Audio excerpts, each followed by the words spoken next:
मधुमन्मेनिक्रमणम् मधुमन्मे परायणम् वाचा वदामि मधुमत् भूयासं मधुसन्दृशः। ॐ केचित् वदन्ति धनहीन जनो जघन्यः केचित् वदन्ति गुणहीन जनो जघन्यः व्यासो वदत्यखिल शास्त्र गिरां प्रणीता नारायण स्मरणहीन जनो जघन्यः। ॐ नमः शम्भवाय च मयो भवाय च नमः शङ्कराय च मयस्कराय च नमः शिवाय च शिवतराय च। ॐ शान्ति शान्ति शान्तिः।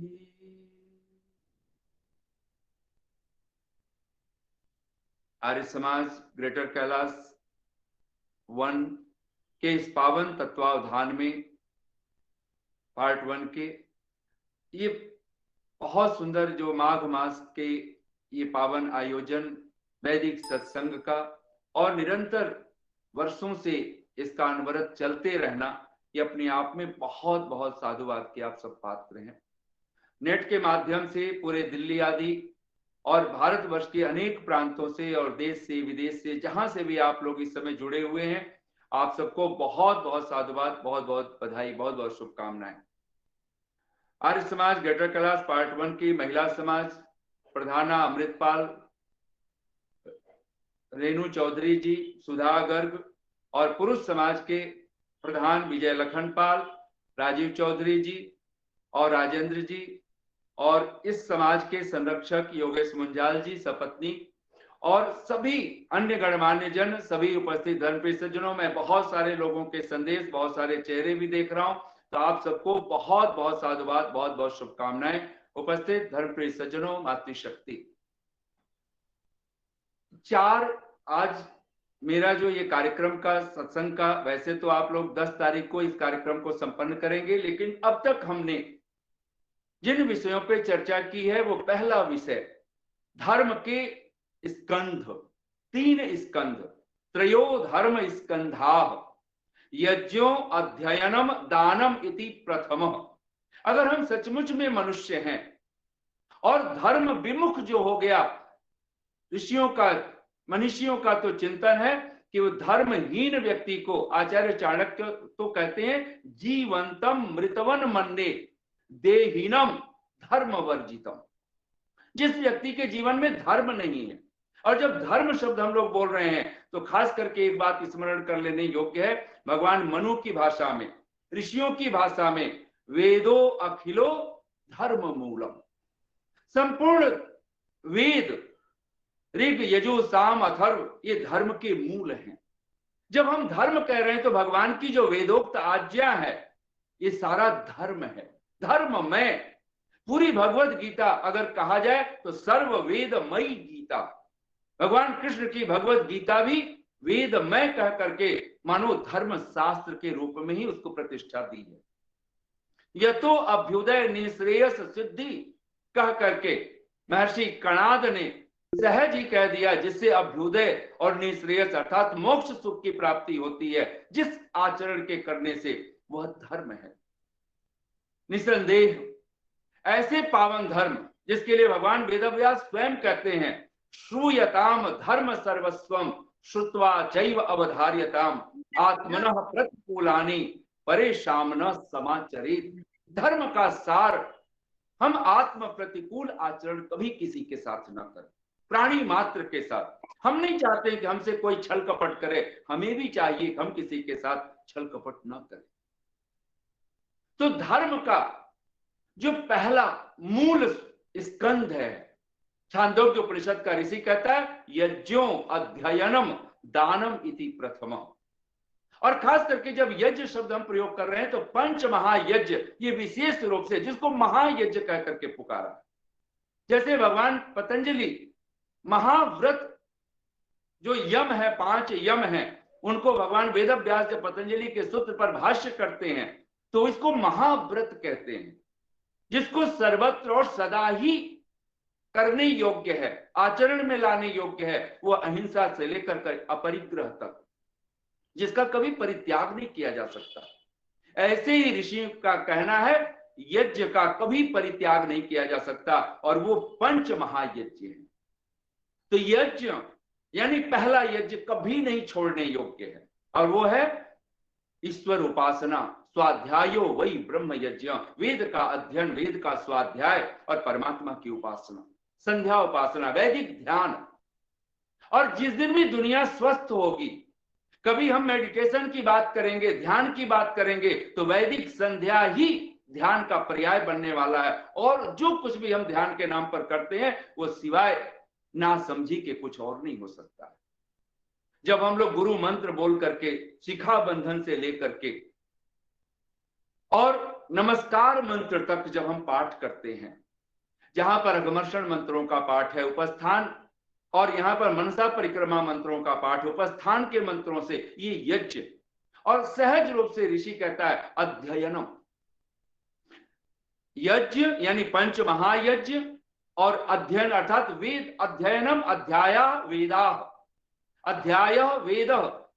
ऋषियों का जो चिंतन है अध्याय नाम वेद का है, और वेद का अध्ययन ही, वेद अध्ययनार्थम ब्रह्मचर्यम। हमारे जीवन का जो प्रारंभिक वर्ष है, जिसको हम 25 वर्ष की आयु तक अगर कम से कम कहें, अथवा 48 वर्ष की आयु तक आदित्य ब्रह्मचारी बनकर के हम विद्या का अध्ययन करते हैं, तो हम सबके जीवन में एक संस्कार होता है उपनयन के तत्क्षण बाद। उसका नाम है, जो आचार्य कुल में होता है, उसका नाम है वेदारंभ संस्कार। ये वेद का आरंभ अगर जीवन में है तो ये सहज स्वीकार कर लेने योग्य है कि फिर जीवन में वेदना नहीं होगी, फिर जीवन में पीड़ा नहीं होगी। कुछ होगा उसका नाम संवेदना तो होगा, हम संवेदनशील तो होंगे, लेकिन वेदना से रहित होंगे। यज्ञो अध्ययनम दानम, और तीसरी घटना घटे, और ये क्रम बना है। अगर आपके जीवन में सचमुच में यज्ञ है, पंच महायज्ञ है, आपके जीवन से वेद नहीं विदा हो सकता। और कल भी हम लोग वेद की महिमा में हम लोगों ने निरंतर चर्चा की है। अग्निहोत्र फला वेदाह, जिस व्यक्ति के जीवन में यज्ञ है, अग्निहोत्र है, देव यज्ञ है, उसके जीवन में वेद सफलीभूत होते, उसके जीवन में ज्ञान की कमी नहीं होती, उसके जीवन में लाभ, शुभ ज्ञान, शुभ विचार और उस पावन परमात्मा का अस्तित्व का बोध हम सबके जीवन का सहज लक्षण बन करके रहता है। तपः एव द्वितीय, और उदाता बनकर के जी। इसलिए प्रथम जो धर्म का स्कंद है यज्ञ अध्ययन दान, तपः एव द्वितीय, और तप नाम है सत्याचरण का, धर्मानुष्ठान का। ये पहला धर्म अनुष्ठान जो ऋषि की भाषा में हम कहें, हम वेद का पढ़ना पढ़ाना और सुनना सुनाना, इसको श्रद्धा से स्वीकार कर लें। कभी भी हम वेदों से रहित न हो। खास करके ये वैदिक संध्या के मंत्र, कम से कम इतना तो हम कर लें। यज्ञ के जो खास खास मंत्र हैं उतने तो हमें स्मरण हो, उन पर तो हम चर्चा करें, उनकी तो कभी स्वाध्याय करें, उन पर तो कभी चिंतन करें। स्वस्ति वाचन के मंत्र हैं, शांतिकरण के मंत्र हैं, इन पर कभी विचार करें, इन पर कभी विमर्श करें। पुरुष सूक्त के मंत्र है, जिसके लिए जो आश्रमों में मूर्धा कह करके संन्यास आश्रम को कहा गया, उस सन्यासी भी 108 बार जब अभिषेक कर रहा होता है, जल से अभिषेक हो रहा होता है, स्नान करता है, कहते हैं उतने क्षण तक 108 बार वो अभिषेक के समय में अगर किन्हीं मंत्रों का पाठ होता है तो पुरुष सूक्त के मंत्र उस समय अनेकों बार उसको अनेक शब्द उसका पाठ सुना जाता है, उसका पाठ करते हैं। ऐसे अनेक अनेक, और कम से कम ऋषि दयानंद की भाषा में 1-2 मंत्र भी ऋषि दयानंद को, जैसे विश्वान देव, ये 8 मंत्र हैं, इन पर कभी हम चर्चा करें। तपह एव द्वितीय।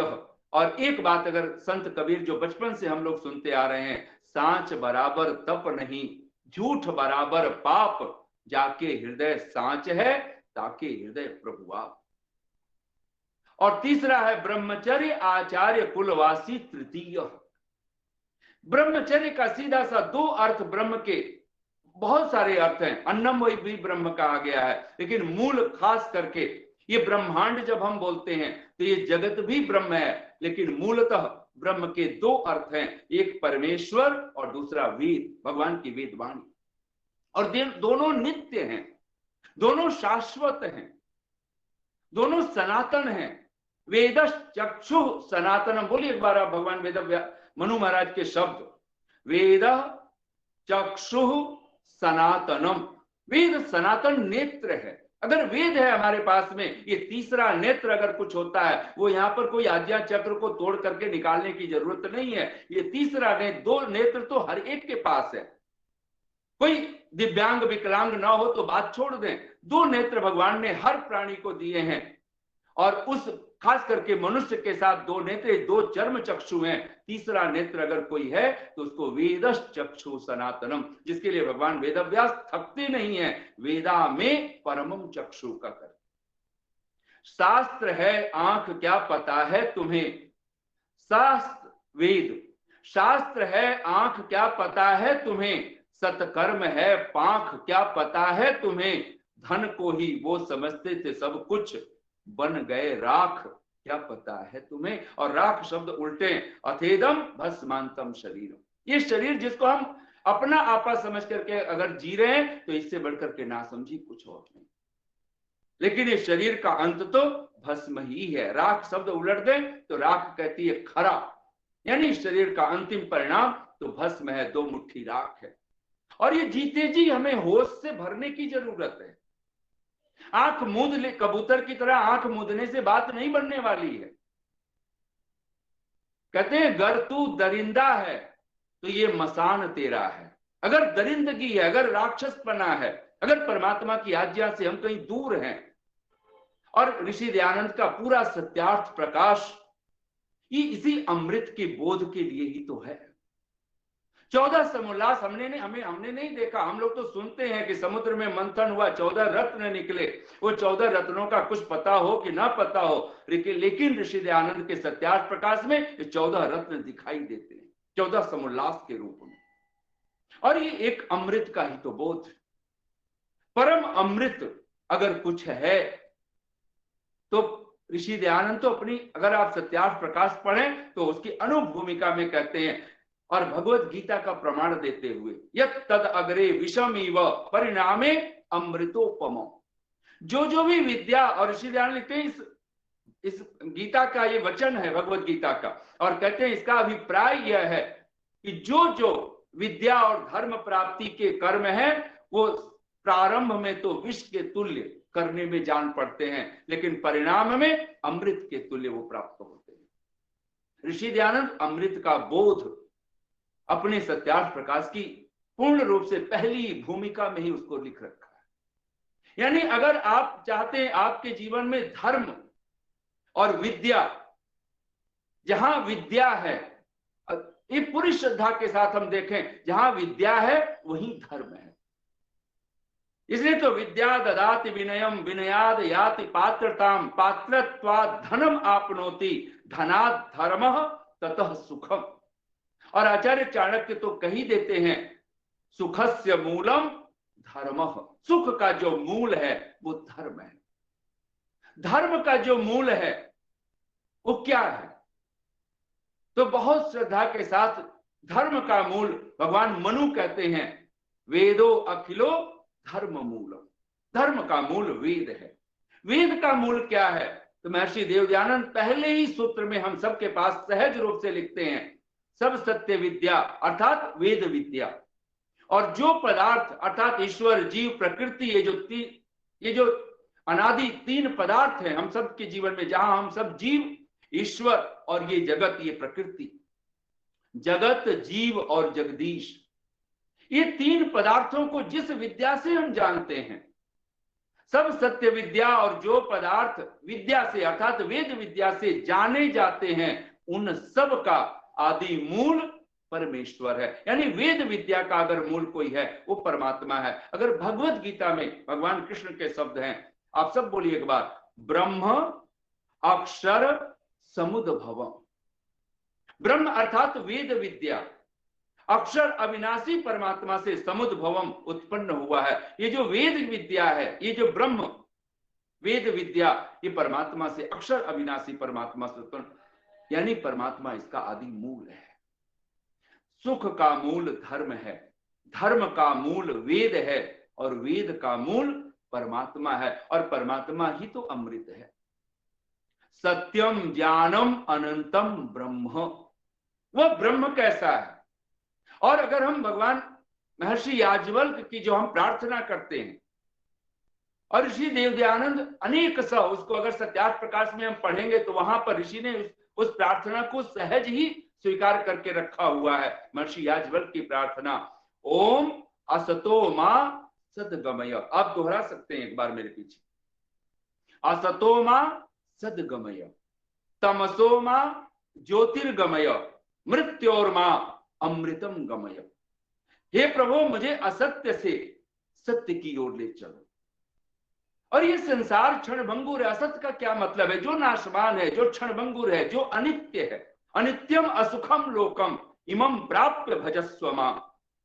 भगवान कृष्ण कहते हैं कि ये जो संसार है, ये जो शरीर है, ये जो लोक है, अनित्यम असुखम लोकम, ये संसार दुखमय है, असुखम, जिसको भगवान पतंजलि कहते हैं परिणाम ताप संस्कार दुखई गुण वृत्ति विरोधाच दुखम एव सर्वम विवेकिना। इस बोध का नाम ही तो अमृत है।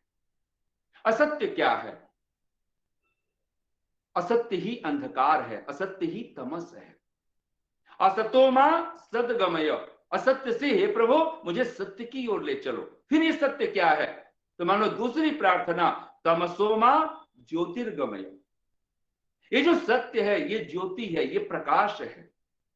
और ये ज्योति क्या है, ये प्रकाश क्या है? तो मानो तीसरी प्रार्थना कहता है ऋषि, मृत्योर्मा अमृतम गमय, मुझे मृत्यु से अमृत की ओर ले चल। ये सत्य ही ज्योति है, ज्योति ही अमृत है। असत्य ही तमस है, तमस ही मृत्यु है। असत तम मृत्यु, जहां असत्य है, जहां अनित्यता है का ही, और उस जीव जंजाल में अगर हम जी रहे हो, जिसको महर्षि वेदव्यास कहते हैं विषय, बोलिए एक बार आप सभी, विषय सुखम च अविद्या इति उक्तम। ये जो विषयों का सुख है, इसलिए ब्रह्मचर्य आचार्य कुलवासी तृतीय, धर्म का तीसरा स्कंध है हमारे जीवन में कोई ना कोई आचार्य हो, कोई ना कोई विद्वान हो। हम कहते हैं ना, गुरु के बिना जीवन शुरू ही नहीं होता है। और सबसे बड़ा गुरु, गुरुओं का जो गुरु है, वो भगवान पतंजलि कहते हैं स एष पूर्वे साम अपि गुरु कालेन अनवच्छेदात्। जो सब गुरुओं का गुरु है, उस परमात्मा के पास, उसके सानिध्य में कोई ले जाने वाला अगर कोई है, और महर्षि देवदयानंद सत्यार्थ प्रकाश में सबसे पहले उसी परम अमृत को ही तो हमें पिलाना चाहते। रसो वही सह करके जिसे पुकारा गया, जिस परमात्मा के लिए प्रार्थना करते हुए कि मृत्यु और मां अमृतम गमय, जिसके लिए भगवान स्वयं अपनी वेदवाणी में कहते हैं यस्य छाया अमृतम यस्य मृत्यु। ऋषि दयानंद जब इसका भाष्य करते हैं यस्य छाया अमृतम, जिसका आश्रय ही मोक्ष सुखदायक है, यानी अमृत तुल्य है। अमृत का ही दूसरा नाम मोक्ष है, मोक्ष का ही दूसरा नाम अमृत है। तो हम लोगों ने पहले धर्म के 3 स्कंध, यज्ञ अध्ययन दान, ये पहला स्कंध, तपः दूसरा स्कंध, और तीसरा स्कंध हम लोगों ने चर्चा की ब्रह्मचर्य आचार्य कुलवासी। वेद का अध्ययन, परमात्मा की उपासना हमारे जीवन से कभी न छूटे। और ये सचमुच में अगर ऐसा हो जाए, धर्म के स्कंध हमारे जीवन में हम आत्मसात करें, हमारा जीवन दैवी संपदाओं से भरपूर हो। तब हम अभयम से लेकर न अतिमानिता, ये जो 26 सद्गुण हैं, जिसको ऋषियों ने बहुत 6 शब्दों में समेट दिया, शम दम तितिक्षा उपरति श्रद्धा समाधान। जहां श्रद्धा है वहीं समाधान है। ये इनर वेल्थ, ये दिव्य संपदा, ये दैवी संपदा, उस परमात्मा से मिलाने वाली संपदा, जो परम अमृत स्वरूप है, उस परमात्मा जो सच्चिदानंद स्वरूप है, उस परमात्मा तक पहुंचने की जो विधा है, ये दैवी संपदा है। स्वाध्यायात योगम आमनेत, योगात स्वाध्यायम आमने, स्वाध्याय योग संपत्तिया परमात्मा प्रकाशते। एक बहुत 2 शब्दों में ऋषियों ने, भगवान वेदव्यास कहते हैं स्वाध्याय योग संपत्तिया। बोलिए एक बार आप सभी, स्वाध्याय योग संपत्तिया परमात्मा प्रकाशते। 2 संपत्ति जो इनर वेल्थ कहलाएगी, स्वाध्याय की संपत्ति, वेद के स्वाध्याय की संपत्ति, जिसके लिए ऋषि कहता है परम धर्म है, मनुष्य में आर्यों का परम धर्म। अगर और मनुष्य के तो 2 ही भेद हैं, दैव आसुर एव च। भगवान कृष्ण कहते हैं 2 भूत सर्गौ लोके अस्मिन दैव आसुर एव च। या तो हम दैवी संपदाओं से युक्त हैं या फिर हम आसुरी संपदा वाले हैं।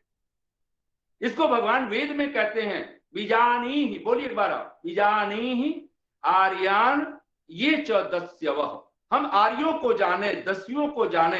या तो हम आर्य हैं, अगर आर्य नहीं हैं तो फिर हम दस्यु हैं, फिर तो डाकू हैं, चोर हैं, लंपट हैं, कुछ भी नाम दें आप, दुष्ट, निशाच, पिशाच, राक्षस, कुछ भी शब्द जो भी कहना हो, वो सब लक्षण एक शब्द में कहना हो, उसका नाम है दस्यु। हम सब उस आर्य संपदा को लेकर, उस दैवी संपदा को लेकर के हम इस जगत में आए, उस परमात्मा की कृपा। और तभी तो स्वाध्याय योग संपत्तियां, जो योगाभ्यास,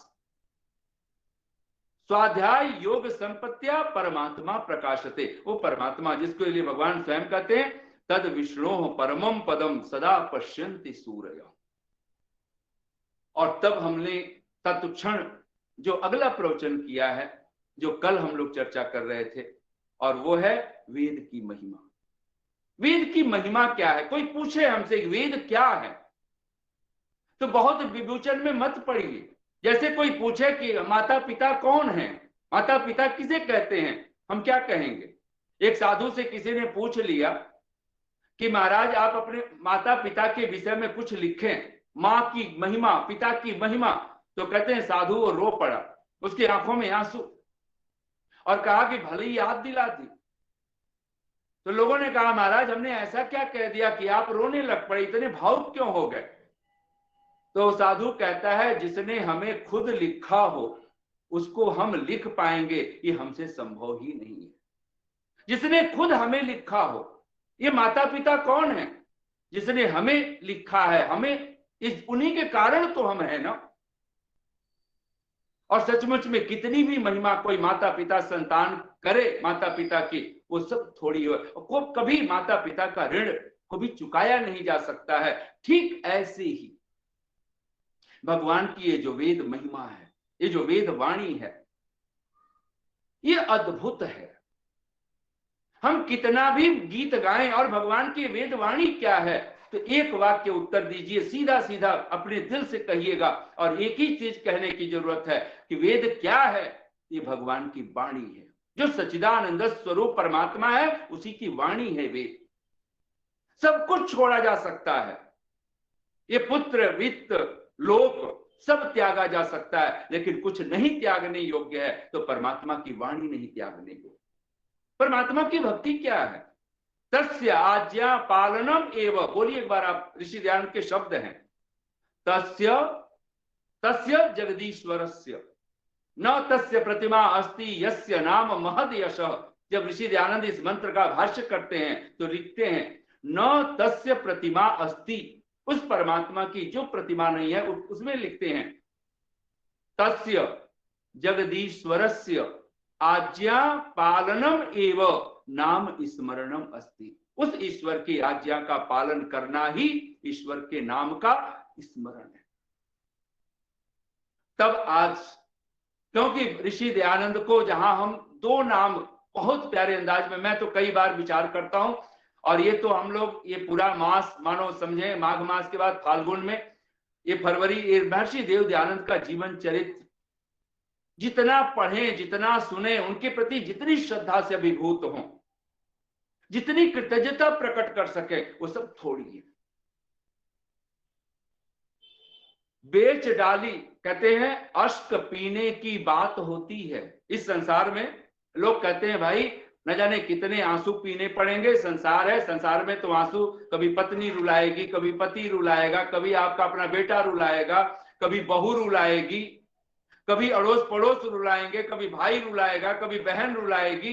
ये दुनिया तो रुलाने वालों की है। अश्क पीने की बात होती है, होठ सीने की बात होती है। लोग कहते हैं इस संसार में आप हमेशा बोलते हुए नहीं रह सकते हैं, आपको बहुत बाहर बोल रहे हैं, आपको घर में चुप रहना पड़ता है।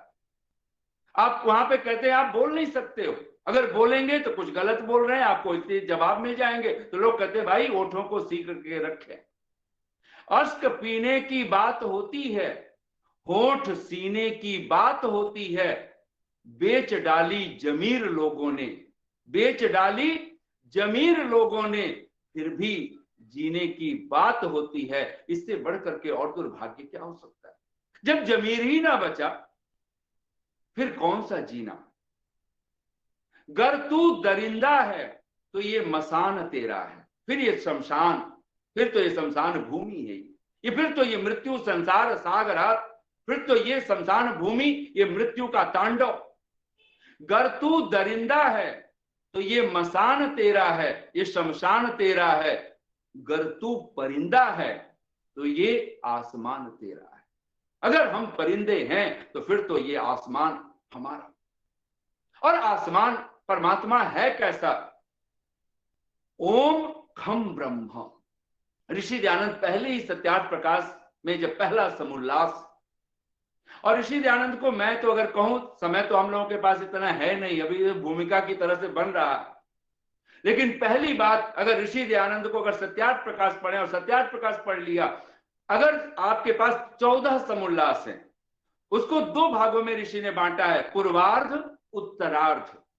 4 पूर्वार्ध हैं जो हमारे जीवन में होने चाहिए, घटित होने चाहिए, आत्मसात करने चाहिए। 4 समुल्लास वो हैं जो झाड़ झंखाड़ घास फूस, जैसे किसान अपने खेत में बीज बोता है लेकिन उसमें कोई खरपतवार उग जाए तो उसको वो निराई गुड़ाई करता है, वो 4 समुल्लास तो निराई गुड़ाई के समुल्लास है।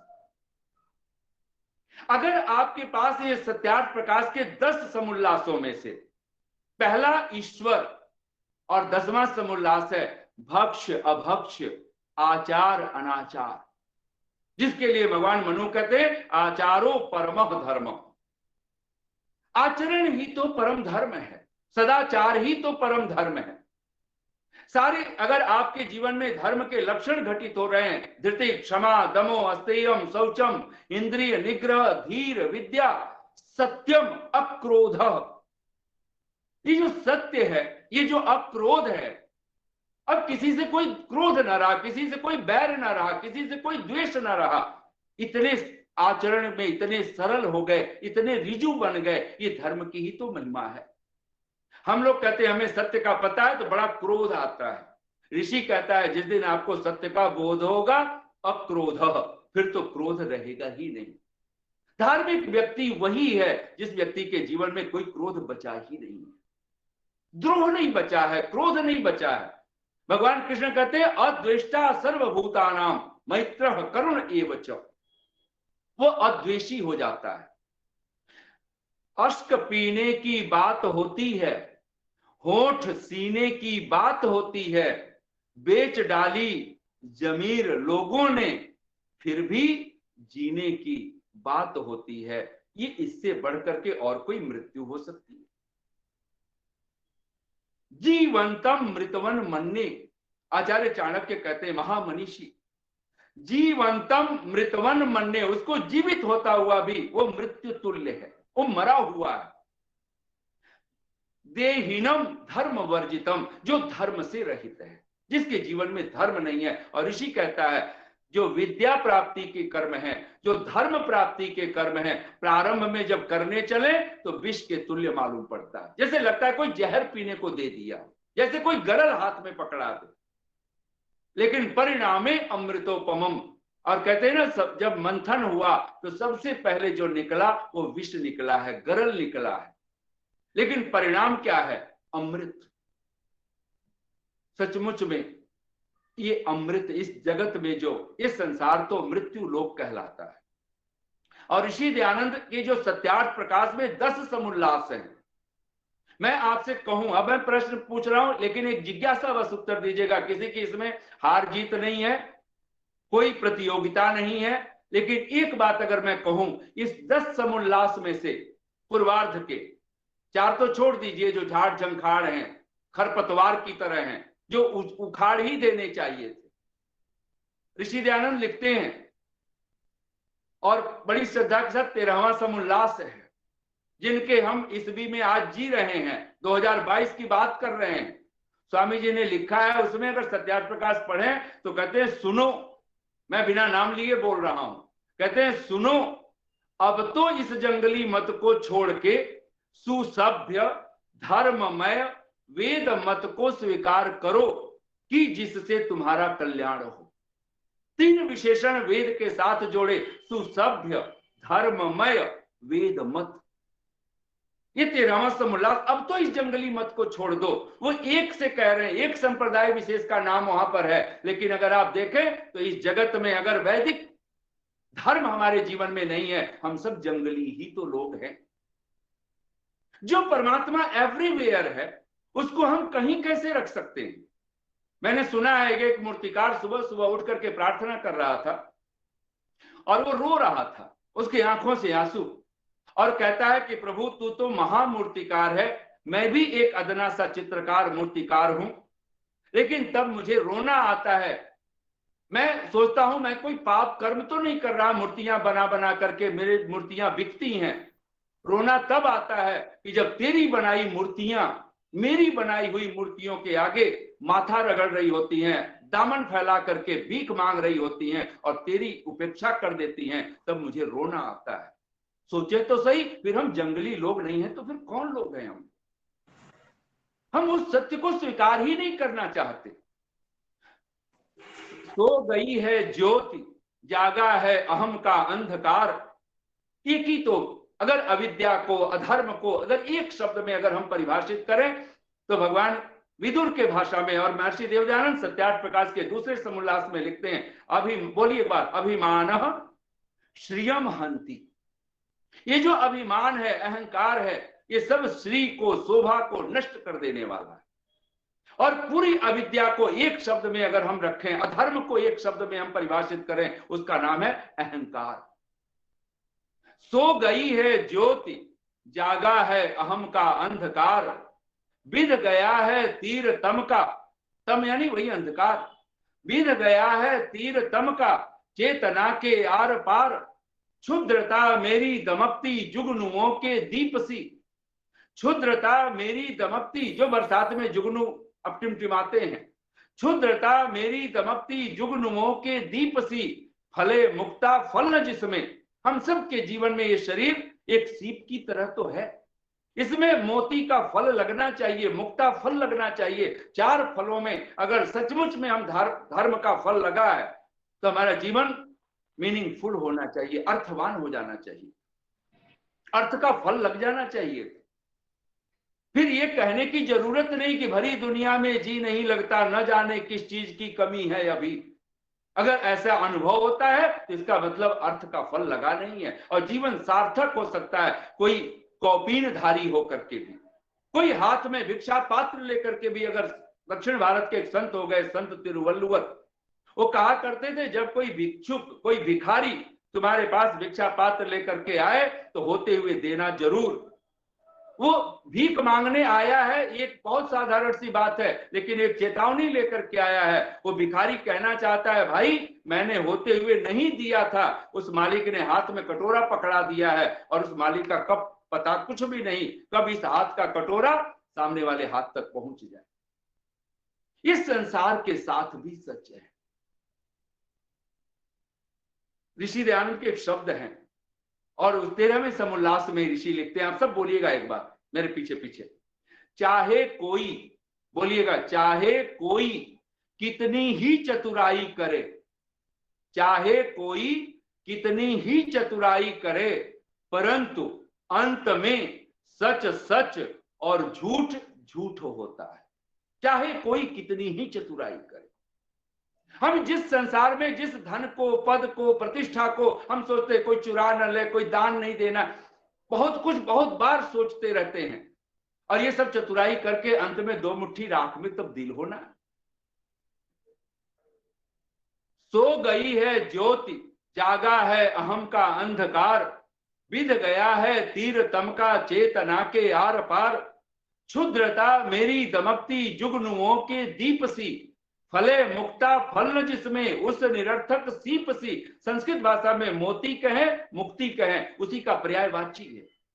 धर्म, अर्थ, काम, मोक्ष, ये निरंतर, ये बहुत प्यारे शब्द हैं, और ये जिस जीवन में ये पूर्ण काम कोई होता है, भद्र काम कोई होता है, आप्त काम कोई होता है, वो मोक्ष को प्राप्त कर लेता है, सहज ही उसके जीवन में मुक्ति घटित होती है। क्षुद्रता मेरी दमकती जुगनुओं के दीप सी, फले मुक्ता फल न जिसमें उस निरर्थक सीप सी, हाय रे शून्यता का, निस्सारता का बोझ कितना हो गया है, असह्य का जीवन हो गया है भीम भार, सो गई है ज्योति, जागा है अहम का अंधकार। ऋषि दयानंद, अब आप उत्तर दीजिएगा, सोचिएगा, अगर आपके पास 10 समुल्लासों में से, जो ऋषि दयानंद के पहले समुल्लास से लेकर के 10 समुल्लास, उस 10 समुल्लासों में से केवल एक समुल्लास आपको बचाना हो, तो कौन सा समुल्लास बचाएंगे? अगर इसका उत्तर विचार करेंगे, मैंने बहुत सारे लोगों से पूछे, मैंने विद्वानों से भी चर्चा की, अपने मित्रों में भी चर्चा की, और बहुत सारे लोगों ने, जो सहज श्रद्धा से भरे हुए लोग थे, उन्होंने तो सहज पहला उत्तर ठीक ठीक दिया है, और जो लोग तर्क वितर्क ऊहापोह बहुत सारी विडंबनाओं में, उनका उलझने का तो है ही सवाल नहीं उठता, वो उत्तर दे पाए वो और सहज बोले। ध्यान देना, इसका एक ही उत्तर है। मैं आपसे यहां से ना तो किसी से मैं माइक कहूंगा खोलो और उत्तर दीजिए, मुझे एक ही बात कहनी है। ऋषि दयानंद ने 10 समुल्लास लिखे हैं, अगर एक समुल्लास यानी 10 बातें हमें वो समझा रहे हैं, और 10 बातों में से अगर एक ही बात हमें पकड़ लेनी हो, आत्मसात करनी हो, मैं फिर कहूंगा वो एक ही समुल्लास है, वो पहला ही समुल्लास है, क्योंकि वो पहला है, वो प्रथम है, उसको दूसरा नहीं बनाया जा सकता है, उसको 10वां नहीं बनाया जा सकता है, उसको अगला कोई समुल्लास नहीं बनाया जा सकता है। पहला समुल्लास ही पहला समुल्लास है, और जिसने सत्यार्थ प्रकाश का पहला समुल्लास नहीं पढ़ा, मुझे कहने दीजिए, मैं कहना चाहता हूं, उसने सत्यार्थ प्रकाश पढ़ा ही नहीं। कोई पढ़ ले, 1000 बार पढ़ ले कोई, लेकिन अगर पहला समुल्लास उसने ठीक ठीक नहीं विचार किया उसके जीवन में, क्योंकि ऋषि कहता है, उस परम अमृत की बात करता हुआ पहला वाक्य सत्यार्थ प्रकाश पढ़ेंगे तो ऋषि के शब्द हैं, ओम सच्चिदानंदेश्वराय नमो नमः। पहला शब्द भगवान को वो नमो नमः कहते हैं। फिर उपनिषद का वचन दोहराते हैं, त्वम एव प्रत्यक्षम ब्रह्मासि, हे प्रभु आप ही अंतर्यामी रूप से प्रत्यक्ष ब्रह्म है, नित्य ब्रह्म। अगर परमात्मा सदा है, एवरीवेयर है, जिसको हम लोग पंक्तियों में बोला करते हैं पूरी श्रद्धा के साथ, इंसान में भगवान है, भगवान में इंसान है, उन सफीनों, सफीना कहते हैं नौका को, उन सफीनों का कभी तूफान कर सकते हैं क्या, जिनका माझी है खुदा, जिनको खुदा पे मान है। मंजिलें चल पड़ती हैं उन राहगीरों की तरफ, और हमारी मंजिल कोई जड़ नहीं है, परम चैतन्य, हियर एंड नाउ की बात है, न स्थान की दूरी है, न समय की दूरी है, न काशी जाना है, न काबा जाना है, न केदारनाथ बद्रीनाथ की यात्रा करनी है, न कहीं और यात्रा करनी है। यात्रा करनी है तो भीतर कहीं धीराह बन जाए, ध्यानशीलाह बन जाए हम। इंसान में भगवान है, भगवान में इंसान है, उन सफीनों का कभी तूफान कर सकते हैं क्या, जिनका माझी है खुदा, जिनको खुदा पे मान है। मंजिलें चल पड़ती हैं उन राहगीरों की तरफ, दिल में जिनके जोश है, पैरों में जिनके जान है। और ऋषि दयानंद का ये अमर ग्रंथ सत्यार्थ प्रकाश जिस व्यक्ति के जीवन में सत्य का अर्थ प्रकाशित होगा, ध्यान देना, उसके हर जीवन का अध्याय, पहला अध्याय तो ईश्वर ही होगा और वो समुल्लास बनकर के होगा। इसलिए ऋषि ने 14 के 14 अध्यायों को एक नाम दिया है, समुल्लास। उसके जीवन में उत्साह कभी कम नहीं होगा। भगवान कृष्ण भगवत गीता में कहते हैं, जो धर्म, अगर इस सात्विक सुख की जब बात की है, सात्विक धर्म की बात करते हैं, विद्या और धर्म प्राप्ति के कर्म जब ऋषि कहता है, तो निसंदेह ये जो सतोगुण प्रधान जब कोई व्यक्तित्व होता है तो क्या होता है, तो भगवान कृष्ण भगवत गीता में कहते हैं, बोलिए एक बार, धृति उत्साह समन्वित, वो धैर्य और उत्साह से समन्वित होता है। उसका धैर्य कभी विचलित नहीं होता है और उसका उल्लास उमंग कभी विचलित नहीं होता है। बच्चे गिरते हैं चलते हुए, हम लोग भी बचपन में चले हैं, उठे, माँ बाप हंस देते हैं बच्चों को गिरते हुए देख करके, लेकिन बच्चों ने कभी क्या हंस करके, माँ बाप हंस रहे हैं तो हम रुक जाएं, अब आगे उठेंगे ही नहीं, बच्चे फिर खिलखिला करके हंस, बच्चे भी गिरते हैं और बच्चे भी हंस पड़ते हैं। हम ये बोध ही खो दिए, हम बड़े होते गए, हम गिरते रहे, पतित होते रहे, और जरा सी किसी ने कोई बात कही, फिर हम वहीं पर धूल धूसरित हो गए, रोने लगे, छोड़ दिया उस मार्ग को ही, हमने उठना ही बंद कर दिया। ध्यान दीजिए, दो पंक्तियां कवि की बहुत प्यारी हैं। गिरते हैं विचार तो गिरता है आदमी। आदमी का पतन इससे नहीं होता है कि उसके पास धन कम है, कि उसके पास पद छोटा सा है, कि उसके पास प्रतिष्ठा नहीं है। गिरते हैं विचार तो गिरता है आदमी। जिसने इन्हें संभाल लिया वो खुद संभल गए। एक चीज ही संभालनी है, विचारों को संभालना है, और जितने हमारे विचार सात्विक होते जाएंगे, परमात्मा से ओतप्रोत होते जाएंगे, जितना हम सत्य से जुड़ते जाएंगे, और धर्म न दूसर, गोस्वामी जी कहते हैं, धर्म न दूसर सत्य समाना। मैं एक छोटी सी बात कहता हुआ, क्योंकि घड़ी पे नजर पहुंच गई है, तो विराम की तरफ चलूं। एक बहुत बड़ा चिंतक, तार्किक था वो, और कहते हैं कि उसने सोचा कि मैं जाकर के शुद्ध तेल लेकर के आऊं, मस्टर्ड ऑयल, सरसों का तेल। तो उस समय पुराने जमाने में, आज से कोई 50 वर्ष पहले की बात है, बहुत बड़ा तार्किक है वो, चिंतक है, और कहते हैं कि वो जाता है तो देखता है कोल्हू का बैल चल रहा है, लेकिन बैल के आंख पर पट्टी बंधी हुई है, बैल गोल गोल चल रहा है, लेकिन बैल के साथ कोई आदमी नहीं दिखाई दिया उसे। वो दूर देखता है एक खेत में कोई आदमी काम कर रहा है, उसने सोचा शायद इसी वही आदमी होगा जिसका ये कोल्हू का बैल चल रहा है। इसलिए आवाज दी और धीरे धीरे उस किसान के पास पहुंच गया जो खेतों में काम कर रहा था। उसने कहा कि कोल्हू का बैल आपका है? उसने कहा हाँ मेरा ही है। उसने कहा तो ये बड़ी विचित्र बात है, मैं बहुत अवतार्किक था, चिंतक था। उसने कहा कि मैं सोच रहा हूं आप यहाँ खेतों में काम कर रहे हो सकता है आप निराई गुड़ाई कर रहे हो, कुछ आप फसलों को देख रहे हो, और यहाँ आपका ध्यान लग जाए और उधर बैल गोल गोल घूमना बंद कर दे तो तेल तो निकलेगा ही नहीं। उसने कहा आपने ध्यान नहीं दिया, हमने उसके आंख पे पट्टी बांध रखी है, वो पीछे कौन चल रहा है, कौन हाँक रहा है बैल को, ये बैल को पता ही नहीं है, और आपने ध्यान नहीं दिया। उस चिंतक से कहता है वो किसान, वो कहता है वो आयलमैन कि मैंने, आप ध्यान से देखें तो बैल के गले में मैंने घंटी लटका रखी है। अगर होता है कई बार कि ये बैल रुक सकता है, लेकिन रुकेगा तो ये चल रहा है तो घंटी बज रही है, और रुक जाए तो घंटी बजनी बंद हो जाएगी। तो जैसे ही घंटी, ये रुकता है, कभी कभी धोखा देता है हम लोगों को, तो जैसे ही रुकता है हम दौड़ करके खेत से और जाके हाँक देते हैं, जिसको पता ही नहीं चलता है कि हमारे पीछे कोई नहीं चल रहा है। और कहते हैं किसान और वो दार्शनिक दोनों बात करते करते बिल्कुल करीब आ गए थे कोल्हू के बैल के पास। तो कहते हैं वो चिंतक बोल पड़ा, ऐसा भी तो हो सकता है कि बैल एक ही जगह खड़ा हो जाए और केवल गर्दन को दाएं बाएं घुमाए।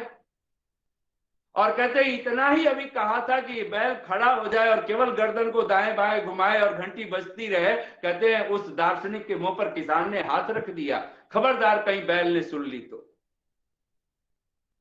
ये भले हास्य प्रसंग हो, ध्यान देना, जीवन में अगर सत्य नहीं है, जीवन में धर्म नहीं है, और ऋषि दयानंद का सत्यार्थ प्रकाश, हम लोग इंग्लिश में जब अनुवाद करते हैं लाइट ऑफ ट्रूथ, ये जो अर्थ शब्द है वो खो जाता है। पहला समुल्लास ईश्वर का समुल्लास है और दूसरा समुल्लास ऋषि तत्क्षण लिखता है, जिसको मैं निरंतर चर्चा करते हुए आ रहा हूं। मातृमान पितृमान आचार्यवान पुरुषो वेद। माता पिता और गुरु के प्रति अगाध श्रद्धा भर लीजिए, क्योंकि इनके ऊपर अगर हम कृतज्ञता दिखलाते हैं, कृतज्ञ नहीं होते हैं, तो क्या क्या दुख इसी जीवन में भोगने पड़ेंगे जिसकी हम कल्पना ही नहीं कर सकेंगे। सो गई है ज्योति। आइए मैं पूरे शब्दों को समेट दूं शीघ्रता से। और सत्यार्थ प्रकाश में बहुत सारी बातें मुझे कहने को थी, लेकिन संभव नहीं है। एक वाक्य और ऋषि का बोल लीजिए। और ऋषि लिखते हैं 13वां समुल्लास, कहते हैं जो वेद मार्ग को स्वीकार करेगा।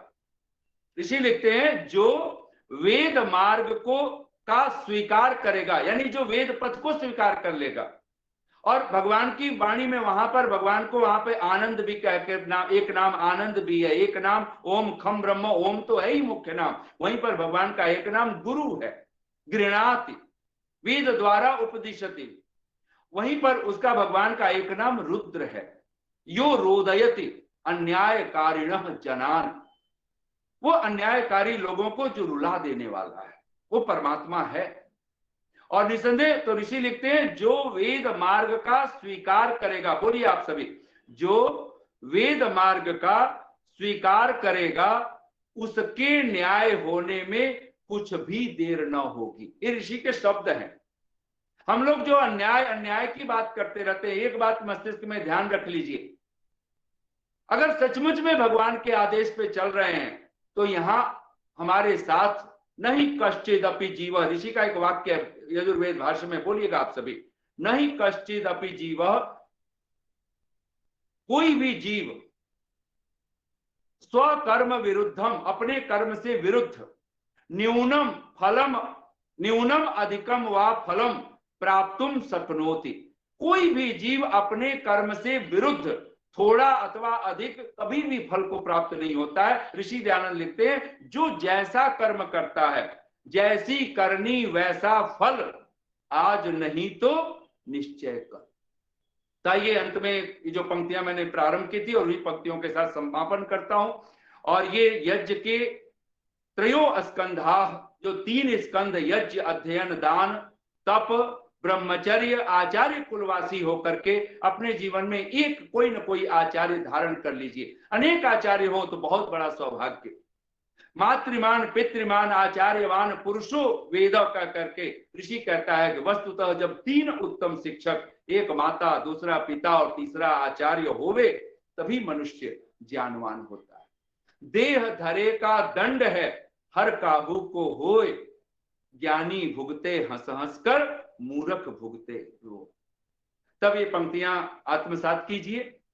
साँझ का अंगार सूरज डूब जाता सिंधु में, साँझ का अंगार सूरज डूब जाता सिंधु में, प्यार आंखों का न डूबा पर नयन जल बिंदु में, बह रही धारा समय की टूटते जाते कगार, सो गई है ज्योति जागा है अहम का अंधकार, विध गया है तीरतम का चेतना के आर पार, क्षुद्रता मेरी दमकती जुगनुओं के दीप सी, फले मुक्ता फल जिसमें उस निरर्थक सीप सी, शून्यता का निस्सारता का बोझ कितना, हो गया है असह्य का जीवन, हो गया है भीम भार।